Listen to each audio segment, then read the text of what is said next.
부활의 역설이라는 제목으로 말씀을 함께 나누겠습니다.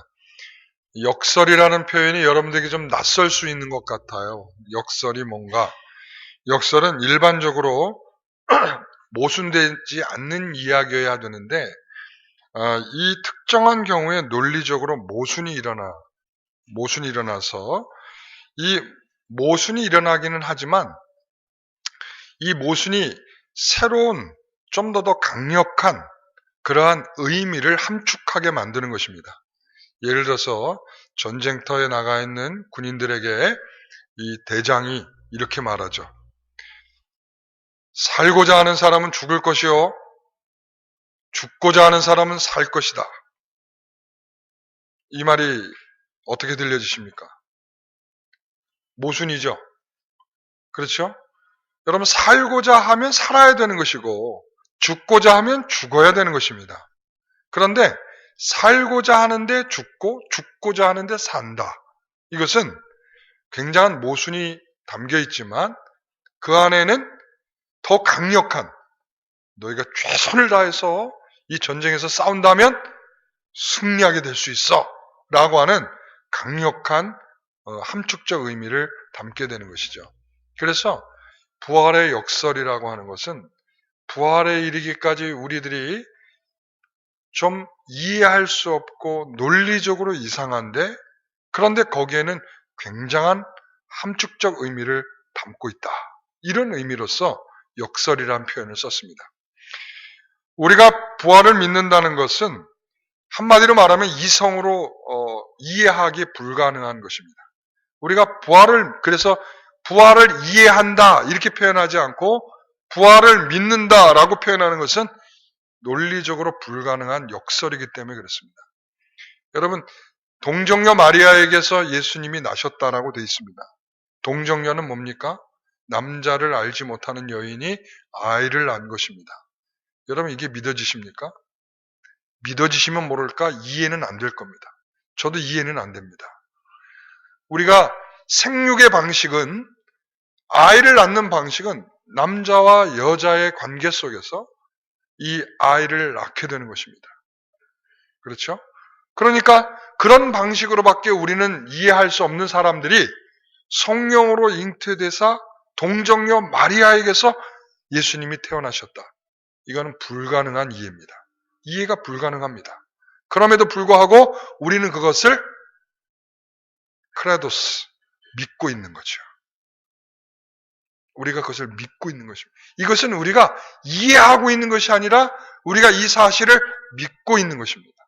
부활은 바로 우리에게 그런 역설적인 것, 다시 말하면 논리적으로는 이해할 수 없으나 우리에게는 새로운 믿음을 주셔서 이 부활이야말로 우리에게 참된 소망이라고 우리는 고백하게 되는 것입니다. 예수님께서 오늘 본문에서 말씀처럼 그리스도께서 죽은 자 가운데 다시 살아나셨다는 것을 전파하셨다라고 말씀합니다. 예수님께서 친히 전파하셨습니다.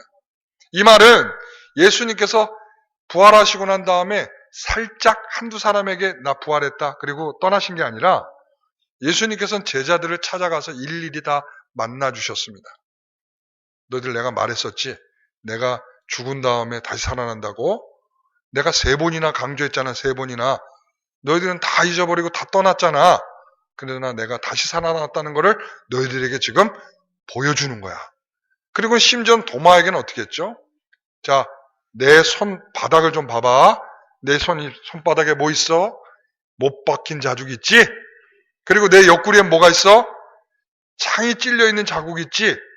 바로 나는 이렇게 창에 찔렸고 못에 찔렸지만, 그렇게 해서 죽었지만 다시 이렇게 살아났어 라고 사람들에게, 제자들에게 보여주셨고요. 전파하셨고 일시에 500명이 순식간에 같이 보는 놀라운 경험도 있었습니다. 뿐만 아니라 야고보를 비롯한 사도들도 다 예수님의 부활을 보았고요. 그리고 또한 만삭되지 못한 누구에게도? 바울에게도 보이셨다. 내게도 보이셨다라고 이 앞부분에, 이 고린전서 15장 앞부분에 기록되어 있습니다. 예수님께서는 이렇게 부활했다는 것을 그냥 멀리서 음성만 들려주신 것이 아니라 친히 자신의 육신을 들이대서 보여주시면서 나는 이렇게 죽었던 육신을 다시 살아난 바로 부활의 몸을 가진 예수다라고 하는 것을 이 사람들에게 보여주시고 강력하게 전파하셨습니다. 여러분 오늘 본문을 읽으셨죠? 본문을 읽기가 되게 이게 만일 그러하다면 어쩌고 저쩌고 만일 그러하다면 어쩌고 저쩌고 막 이러다 보니까 이 표현을 읽어내기가 되게 쉽지는 않아요. 근데 간단히 말하면 이거죠. 예수님께서는 죽으셨다. 그러나 부활하셨다. 그 죽은 육체가 다시 살아나셨다 이거예요. 여러분 오늘 메시지의 가장 중요한 부분은 뭐냐면 이 죽음과 부활은 연속성이다. 연속성. 자, 다시 말합니다. 이 예수님의 죽으심과 부활은 연속성을 가지고 있다. 그래서 예수님께서 살아가시는 모든 삶과 부활이 연결되어 있는 거예요. 그래서 여기에서 이런 말을 하죠. 19절. 이 19절 말씀을 잘 읽어내셔야 되는데요. 같이 한번 읽습니다. 만일 그리스도 안에서 우리가 바라는 것이 다만 이 세상의 삶뿐이라면 모든 사람 가운데 우리가 더욱 불쌍한 자이리라. 여러분, 만약에 이 세상에 사는 것으로 끝이다. 이러면 우리는 가장 불행한 자일 것입니다. 그리고 반대로 이 세상 사는 건 어떻게 살아도 상관없어. 너의 영혼만 천국에 가니까 그 영혼만 남는 거야. 여러분 이렇게 한다면 우리가 육신으로 뭘 살아야 될 의미가 있겠습니까? 여러분 어떤 사람들은 그렇게 말해요.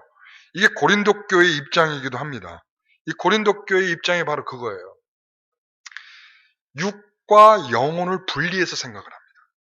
육과 영혼. 그러니까 어떻게 살아도 우리는 그러니까 육신이 어떻게 사는 것은 그렇게 중요하지 않고 우리의 영혼이 천국에 가는 것만 중요하게 생각을 해요.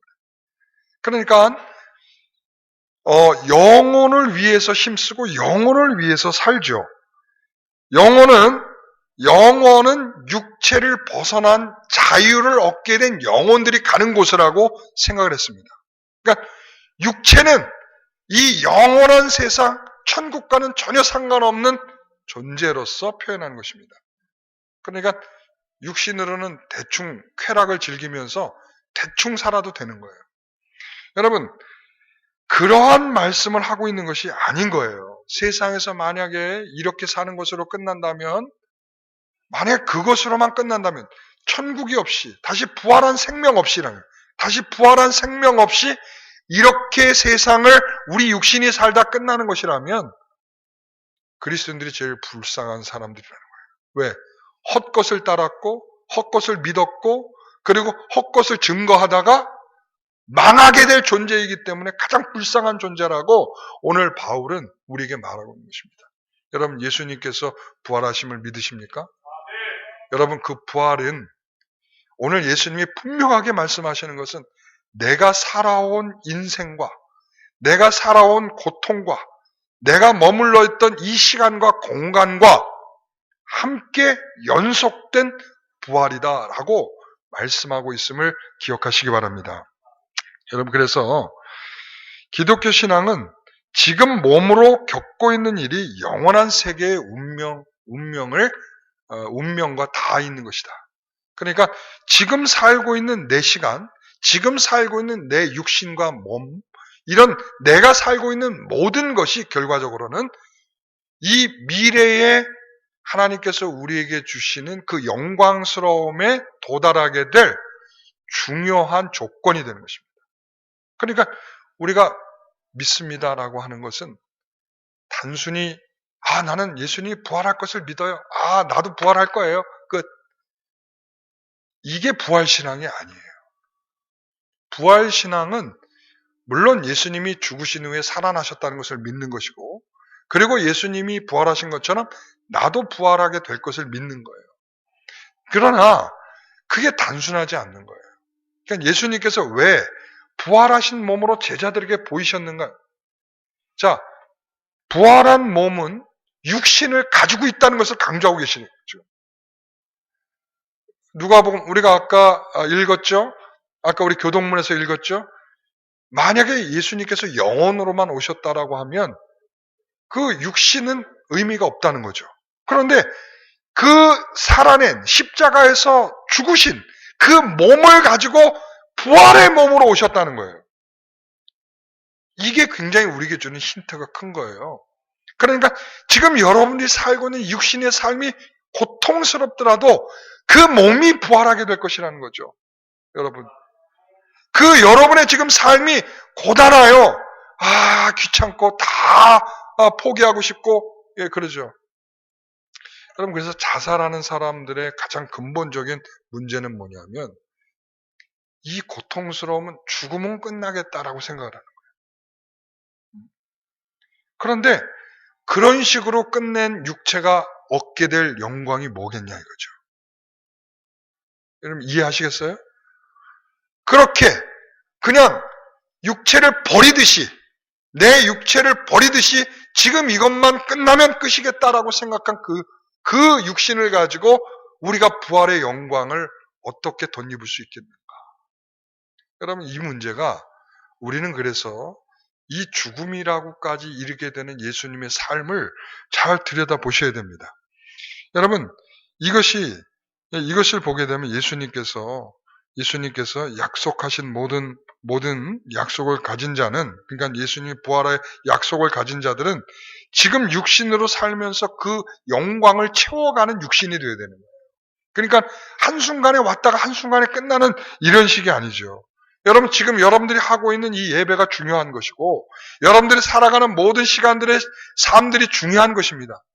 여러분 그런 것들이 하나하나 채워져서 하나님의 부활의 영광의 순간에 우리는 부활한 광채를 입게 될 것입니다.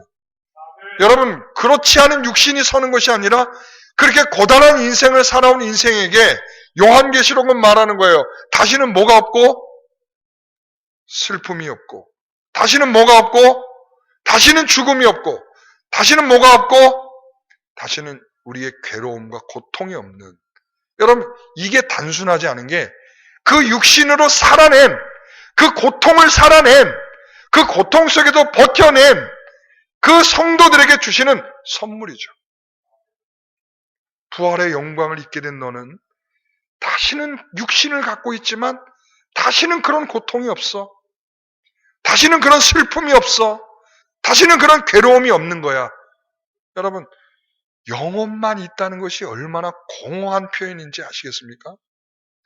그래서 예수님께서는 우리에게 분명하게 자, 내 육신을 봐. 이게 바로 부활의 몸이야. 라고 예수님께서 말씀을 하고 있는 거죠. 자, 예를 들어서 이런 겁니다. 여러분 갓난아이가 이제 지금 태어났잖아요. 우리도 오늘 지금 일부 예배 때도 우리 갓난아이들이 두 명이 왔다 갔는데 우리 오늘 2부 예배 때도 우리 주한이가 저 위에 있잖아요. 근데 벌써 응애하고 태어난 게 엊그제 같은데 많이 컸잖아요. 쟤 조금 있으면 이제 이유식 먹으면서 밥 달라고 막 숟갈 두들길 거예요.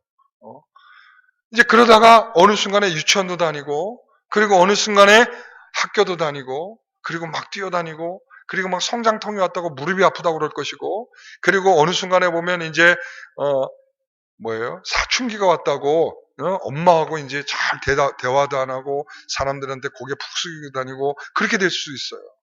그리고는 이제 대학도 가고 그리고 또 성인이 되기도 하고 그리고 나서 어려운 일도 겪게 될 것이고 또 마음 아픈 일도 있을 것이고 그리고 열심히 노력해봤으나 노력한 결과도 안 올 수도 있을 것이고 그러니까 사는 그런 많은 과정들을 겪은 다음에 나중에 이게 죽게 될 것입니다.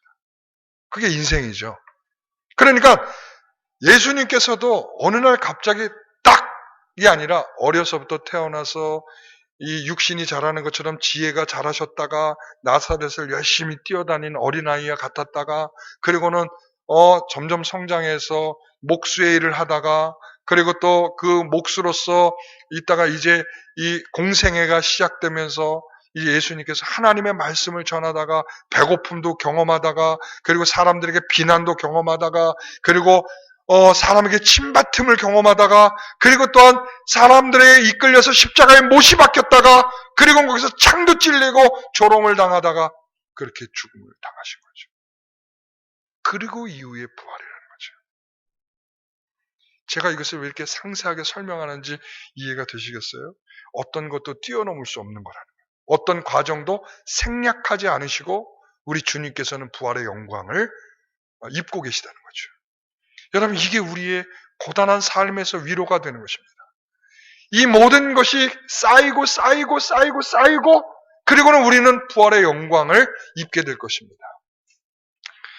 우리 바로 우리 주님께서 우리에게 약속하신 것이고 보이신 것입니다. 제가 몇 달 전에 제주도에 강의가 있어서 다녀오게 되면서 비자림길인가요? 이 제주도에서 가장 아름다운 길로 꼽히는 비자림길이라고 있습니다. 여기는 다 삼나무 숲인데요. 아마 이 나무를 연구하는 사람들은 이 숲이 우거지는 데까지 한 500년 이상의 시간이 걸렸다, 이렇게 말을 하죠. 그런데 이 구간이 저 앞뒤 구간에서 병목 현상이 일어나는 구간입니다. 그래서 이 2차선 도로가 1차선으로 좁아지니까 이렇게 출퇴근 시간에는 병목 현상이 일어나가지고 여기에 정체가 많이 된다고 그래요. 그래서 사람들이 여기를 좀 확장해달라, 이 병목 구간을 좀 확장해서 우리가 좀 다니기 좀 편하게 해달라, 그래가지고 여기를 이제 벌목을 하고 도로 확장 공사를 하게 됐습니다. 그래서 저렇게 한 800, 900 자루에 그 나무들을 저렇게 베어냈습니다.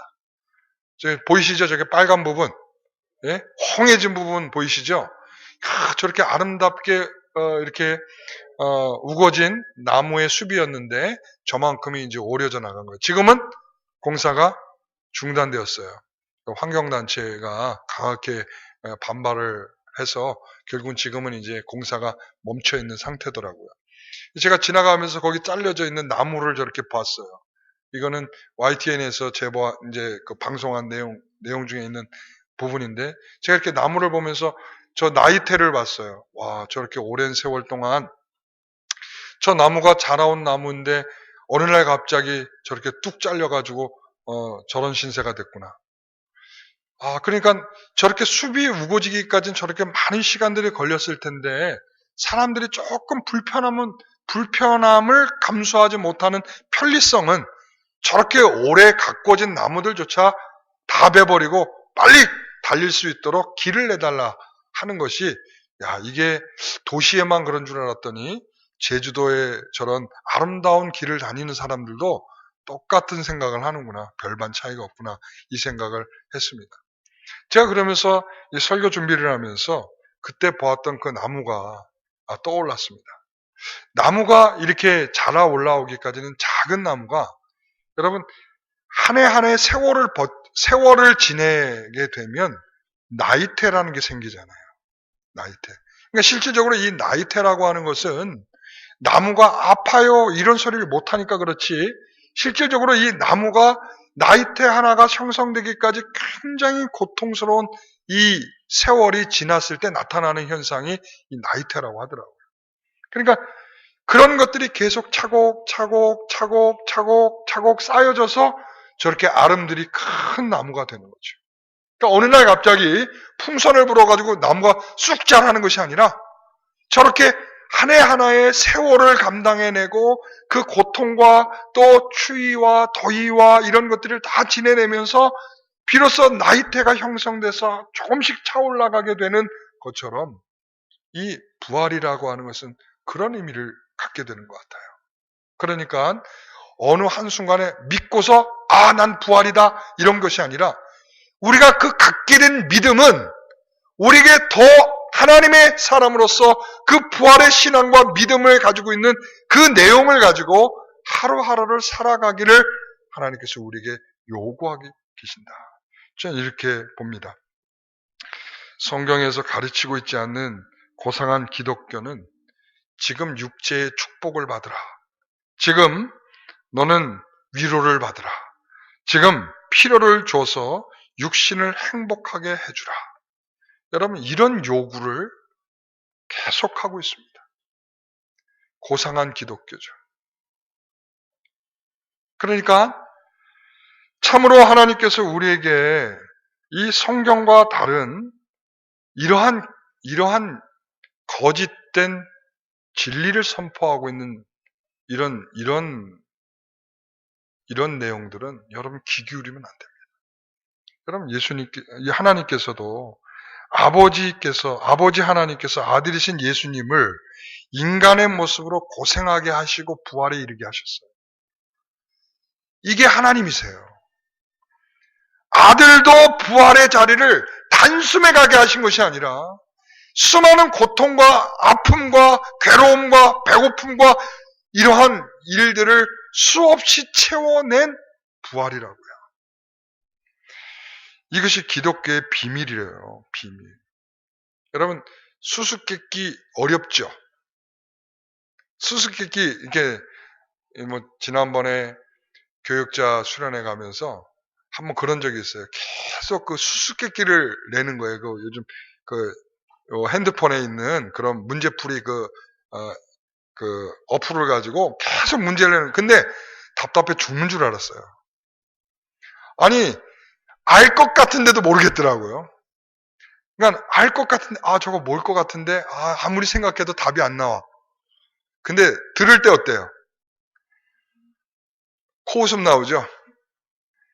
그거야? 이렇게 되는 거죠. 수수께끼는 바로 그런 거예요. 알 것 같은데도 알 수 없는 거. 알쏭달쏭. 그러니까 이게 바로 우리에게 이 부활의 비밀이라고 하는 것은 바로 거기에 있는 거예요. 알쏭달쏭해. 알 것 같은데 몰라. 그런데 결국 그것을 알게 되면 그래, 그거였어. 그 별거 아닌데? 야, 그게 이제 나를 살게 하는 나에 대한 내가 가지고 있는 믿음이야. 이렇게 되는 거죠. 여러분, 이 역설은 이해하는 게 아니라고 그랬어요? 뭐라고 그랬죠? 믿어야 된다고 그랬어요. 하나님은 그 영광의 부활은 십자가와 연결된 하나라는 그 사실을 우리에게 논리적으로 너무나 이상해. 아니, 왜 그런 고생을 겪고 부활이라는 영광을 주십니까? 그냥 영광은 영광으로서 처음부터 영광스럽게 하고 마지막까지 영광스럽게 하면 얼마나 좋습니까? 예? 우리가 살아가면서 우리의 가치관이 그렇지 않잖아요. 우리가 부유한 사람을 보고 잘 되는 사람을 보고 건강한 사람을 보고 뭔가 번영하는 사람들을 보면 우리는 금세 드는 생각이 뭐예요? 부럽다. 나도 저렇게 되면 좋겠다. 여러분, 이거를 싫어할 사람들은 없을 거란 말이에요. 그런데 우리가 가지고 있는 신앙을 다 거기다 다 때려 넣어버리면 그 순간부터 그거는 기독교가 아니기 시작하는 거예요. 여러분, 그러니까 고난을 받을 때는 고난을 받는 것도 유익인 것이고, 슬픔을 겪는 것은 슬픔을 겪는 것도 유익인 것이고, 십자가에 지는 것이 우리의 인류에게 가장 큰 주었던 유익이었듯이, 우리가 생각할 때는 겉으로 볼 땐 그렇죠. 십자가, 저 저주, 저거 사형, 저거 얼마나 비난을 받아야 될 일, 그렇게 보이는 일이 우리에게서는 가장 영광스러운 그런 귀한 것으로 도구로 삼으셨다는 거예요. 그러니까 우리가 더 미궁에 빠지는 거야.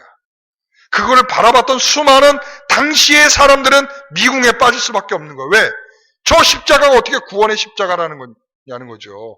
저 십자가가 어떻게 부활의 영광이 연결되어 있냐는 거죠. 여러분, 거기에 대해서 이 수수께끼를 풀 수가 없었던 거예요. 그러나 오늘 우리는 하나님께서 믿음을 주셔서 그 수수께끼 앞에 우리는 감사함으로 이 예배를 드리고 있는 건 줄 믿습니다. 여러분, 그래서 로마서 4장 17절 18절의 말씀을 보게 되면 앞에는 생략을 좀 했습니다. 그가 믿은 바 하나님은 죽은 자를 살리시며 없는 것을 있는 것으로 부르시는 이시니라. 믿었다고 합니다. 누가요? 아브라함이 말이죠. 이 믿은 바 하나님은 죽은 자를 살리시며, 여러분, 숨이 끊어진 사람을 다시 살리는 것은 불가능해요. 무에서 유와 같은 일이에요. 없는 것을 있게 하신 하나님, 죽은 자를 살리신 하나님인 줄 내가 믿습니다. 아브라함이 바랄 수 없는 중에 이것을 바랄 수 없었다는 거예요. 자, 다시 말하면 이해할 수 없었다. 논리적으로는 이것은 역설이야. 그러니까 도대체 받아들일 수 없는 것이었다. 그런데 뭐 했다? 믿었다.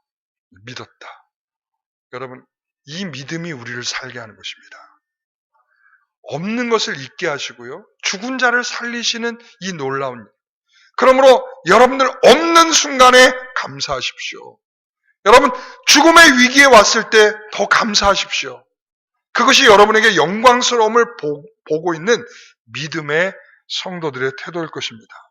오늘 우리는 하나님께서 아까 말씀드린 대로 이 부활의 영광을 위해서 예수 그리스도를 고난과 모욕과 비참과 그리고 그러한 것에 다 몰아넣으셔서 조건을 삼으셔서 부활의 영광에 이르게 하셨다. 여러분, 지금 우리의 코로나, 너무 힘들다. 왜 이런 것이 와서 왜 우리에게 인생에 이렇게 힘들게 했을까? 여러분, 힘듭니다. 그러나 거기에서 멈춰서는 안 된다는 거예요. 여러분의 인생의 파란만장 속에 위로 올라가는 일도 있지만 아래로 나락에 떨어지듯이 내려가는 일도 있을 것입니다. 여러분, 이 순간에도 여러분들의 삶은 바로 그런 삶의 조건을 통해서 하나님이 영광을 바라보게 하실 귀한 내용들을 담고 있는 삶이라는 것을 기억하십시오. 여러분, 고린도전서 6장 19절 20절 말씀해 보니까 이렇게 말씀하고 있습니다. 너희 몸은 너희가 하나님께로부터 받은 바 너희 가운데 계신 성령의 전인 줄을 알지 못하느냐. 너희는 너희 자신의 것이 아니라 값으로 산 것이 되었으니 그러지 너희 몸으로 하나님께 영광을 돌리라. 하나님께서 우리를 예수 그리스도를 통하여 우리를 사셨습니다. 그리고 그 사셨다는 의미는 뭐냐면 성령이 이제 내 안에 오셔서 내주하시는 주인이 되셨다는 것입니다. 그래서 주님을 영접하는 자, 그 이름을 믿는 자들에게는 하나님의 아들이 되는 권세를 주셨다는 그 영접은 제가 새벽 예배 때 말씀드렸죠? 아마 들으신 분들은 아실 텐데 여러분, 영접한다라고 하는 것은 뭐냐면 내가 주인 된 것을 포기하는 것입니다. 이제 내 모든 주인은 누굽니까? 하나님이십니다. 그래서 그 모든 주인 된 자를 내어놓고 그래서 우리가 운행한다라고 해서 우리가 드라이브 한다고 그러잖아요. 드라이브. 그 드라이브는 이 주인 된 사람이 하는 거죠. 내가 주인, 차주가 운전하듯이. 그런데 그 주인을 누가 하냐면 이제 하나님이 하시고 그 모든 것을 이제 따라 타고 다니는 이제 그런 자가 되겠습니다. 라는 거죠. 여러분, 바로 그래서 그 증거가 뭐냐? 너희는 너희 자신이 하나님의 것이니 어떻게 살아요? 하나님께 너희 몸으로, 이게 포인트예요. 너희 몸으로 하나님께 영광을 돌리면서 살아라. 하나님이 너희를 샀다는 거예요. 하나님이 샀는데 충실하지 못하다 그 몸이 무슨 가치가 있겠습니까? 하나님이 여러분들에게 가치 있게 사주셨는데 그 몸이 아무렇게나 살아간다. 하나님께서 아무렇게나 살아가도록 주신 몸이 돼버리고 만 거죠. 여러분, 이것은 불가능하다. 여러분, 그래서 나는 믿습니다 하고 여러분들의 몸을 아무렇게나 하고 살아가는 사람은 믿음이 없는 거예요. 부활신앙이 없는 것입니다. 그래서 우리의 몸을 통해서 하나님께 거룩함을 드려야 돼요. 우리 예수님께 그랬죠. 거룩한 것을 누구에게 주지 말라? 돼지에게 주지 말라는 거예요. 왜 돼지에게 주지 말까요? 분별할 능력이 없는데 뭐. 아무렇게나 등글고 아무렇게나 더럽게 등글고 있는 그 돼지에게 줘봤자 그게 무슨 가치 있는 것이 되겠습니까? 그러니까 절대 하나님은 이 몸을 더럽히고 있는 거짓된 성도들에게 주지 않는단 말이에요. 부활의 신앙을. 왜? 그 몸으로 뭐 할 거기 때문에. 부활을 해야 되기 때문에. 여러분. 그래서 우리가 가지고 있는 부활 신앙이 진짜냐 가짜냐는 우리가 그 몸을 어떻게 활용하고 있느냐를 보면 알 수 있는 거죠. 여러분, 그래서 예수님께서도 이렇게 말해요. 겟세마네 동산에 올라가시면서 제자들에게 너희들 잠깐 여기 있어. 나가서 기도하고 올 테니까. 여기서 뭐 하고 있어? 깨어서 기도하고 있어야 돼. 그래도 아무나 데려간 것이 아니라 그 제자들 가운데서 가장 수제자들을 데려갔죠. 수지사는 누구예요? 베드로, 야고보, 요한이죠. 이들은 항상 중요한 사건이 있을 때에 데리고 가서 변화산에 가서 변화되는 모습이라든가 특별한 모습을 보여줄 때에 항상 이 세 사람들을 데려갔단 말이죠. 이 정도 제자면 주님이 말씀하시면 찰떡같이 알아듣고 뭐 해야 돼요? 기도해야죠. 기도해야죠. 근데 주님께서 뻘뻘 땀을 흘리면서 피를 토하듯이 기도하고 오셨는데 와보니까 뭐 하고 있어요? 얼마나 한심했을까? 얼마나 한심했을까? 예? 그렇죠. 네가 마음은 원이었겠지만 육신이 약하도다. 이렇게 말씀하셨어요. 이 말은 뭐예요? 마음이 원했지만 네 육신이 약함으로 못했다. 이런 말이에요. 못했다. 했다 못했다. 못했다예요. 우리의 항상 핑계는 그렇죠. 나 약한데요. 나 부족했어요. 나 시간이 없고요. 나 이러이러한 이유가 있어요. 여러분 이게 그래도 깔끔한 핑계처럼 보이지만 정확하게 말하면 못했다예요. 우리는 그런 핑계를 사람에게 댈 수 있지만 하나님 앞에는 못했다예요. 야, 깨어서 기도해라. 졸려서 못했는데요. 안 한 겁니다. 우리 몸이 살아야 될 일들은 바로 그런 거예요. 약하다고 핑계댈 일이 아니라 오늘 하루하루를 살아내서 바로 부활의 영광스러움까지 차고 나가는 하나님께서 그런 믿음을 우리에게 주신 겁니다. 그래서 이 사도 바울이나 그리고 또한 제자들이나 여러 성도들이 말이죠. 이 부활을 경험하기 전과 후가 하늘과 땅 차이로 달라지고 있어요. 예? 아무리 기적을 보았어도 변하지 않았어요. 이 수천 명의 사람이 이 보리떡과 이 물고기로 다 먹는 것을 경험해도 그들은 바뀌지가 않았어요. 그런데 그들이 바뀌게 된 시점이 어디냐? 부활을 경험하게 난 시점이에요. 그러니까 요한복음이 강력하게 말하고 있어요. 그들이 그때까지는 성경에 기록된 것을 믿지 못했다. 그러나 그 이후로 예수님을 만난 이후로 성경에 기록된 그 말씀의 의미를 확인하고 믿게 되었다. 그래서 그들이 어떻게 살았어요? 죽음 앞에 벌벌 떨던 이 제자들이, 문을 걸어담고 숨어있던 제자들이 이제는 과감하게 나아가서 이 예루살렘 한복판에 가서 기도하기 시작을 하고, 그리고 뿐만입니까? 그리고 나서는 예수님을 증거하며 예수님은 죽으셨지만 부활하셨다라고 모든 사람들 앞에 강력하게 그 복음을 증거하지 않았습니까? 왜요? 그게 그들의 삶이 된 거예요. 부활의 믿음을 갖게 되니까 그전에는 그런 믿음은 없다 보니 죽는 것이 두렵고 죽는 것 때문에 모든 것이 멈춰지고 죽는 것 때문에 그 삶이 그냥 두렵고 떨고 문 걸어담고 그거밖에 할 수 없었는데, 그 부활의 신앙은 담대하게 나아가 복음을 전하고, 그리고는 그들의 삶 속에 모든 사람들이 다 순교하기까지의 자리까지 나가더라는 거죠. 여러분 이걸 무엇으로 설명할 수 있겠습니까? 우리는 대충대충 믿었으니 됐다. 우리는 그냥 나중에 천국 갈 거야. 여러분 이런 게 신앙이 아니라고 전 보입니다. 분명한 것은 내가 예수를 믿었다면 그 믿음이 우리에게 가치가 되고, 그 믿음이 우리의 삶이 되고, 그 믿음이 우리를 그리스도인답도록 만들어 가야 할 중요한 이유가 될 것입니다. 그런데 사회는 그리스도인들을 비난하고, 사회는 그리스도인들의 악함을 드러내고, 사회는 이 그리스도인들이 너희가 우리하고 무슨 차이가 있느냐라고 말을 하고 있습니다. 여러분 이 자체가 우리가 부활의 믿음이 없다는 증거입니다. 사랑하는 성도 여러분, 우리는 로마서 12장 1절에 있는 말씀처럼 너희 몸을 하나님이 기뻐하시는 거룩한 산 제물로 드리는 것입니다. 우리의 몸을 가지고 하나님께 영광이 되도록 살아갈 책임과 시간을 주어받은 사람들입니다.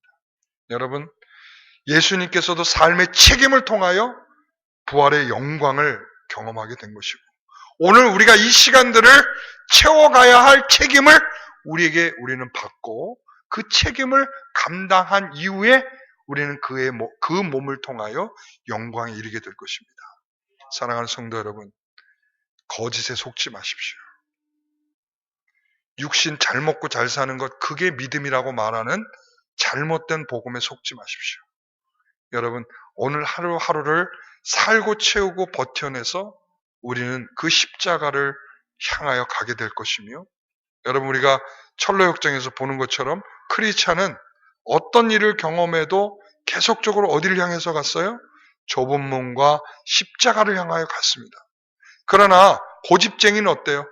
아무리 성경이 이렇다고 들려줘도 소용없고, 아무리 좋은 곳이 있다고 말해도 소용없고, 멸망의 성으로 돌아가 버리고 마는 거죠. 변덕쟁이는 어땠어요? 사람의 말을 듣고 그럴까 하고 가보지만 결국은 어려움을 만나게 된 절망의 늪을 경험하고는 다시 돌아가 버리고 말았어요. 여러분, 이런 게 바로 인생일 수 있는데, 그 가운데 우리는 끝까지 주님이 십자가를 지고 포기하지 않고 그 모든 모욕과 고통스러움을 참고 견디신 이후에 사망 권세를 이기시고 부활하신 놀라운 영광을 보여주셨듯이 우리도 그렇게 살아가는 것입니다. 오늘 우리도 그렇게 사는 것이고, 우리가 언제 십자가를 져야 될지, 어떤 고통을 받게 될지, 어떤 기쁨과 어떤 은혜가 있을지 우리는 알 수 없지만 그 길들을 살아내고 우리는 어느 순간에 죽음, 그게 바로 종말론적인 신앙인 거예요. 사도 바울이 여기서 언급하는 종말론적인 신앙, 그러한 신앙을 가지고 나는 죽음을 맞이할 것이다 라는 마음으로 살아내는 거죠. 오늘 우리가 이 세상이 참 어렵고 힘든 시간들을 살고 있습니다. 여러분, 우리나라는 6.25도 지났고, 그리고 또한 여러 가지 경제적 어려움을 겪었던 사건들도 지났고, 그리고 또한 IMF도 지났고, 그리고 2008년도에 있었던 여러 가지 경제 위기도 지났고, 그리고 또 오늘 2020년도가 됐습니다. 우리는 한순간도 어떻게 보면 어려움이 없던 세대는 없었던 것 같습니다. 그 어려움이 없던 세대 속에서 견뎌낼 수 있었던 것은 하나님이 우리에게 주신 은혜가 계속 있었고, 그 어려움 속에서도 버텨낼 수 있는 우리에겐 소망이, 그리스도인으로서의 소망이 있었지 않았을까. 오늘 저와 여러분들이 그 소망으로 오늘 한날 한날을 아름답게 채워가시는 영광의 성도들 되시기를 간절히 바랍니다. 우리 성찬식을 우리 거행하기 전에 우리 나와주세요. 우리 성찬식 거행하고 바로 찬송이라 우리 민석이 왔죠? 잠깐 앞으로 잠깐 앞으로 와주세요.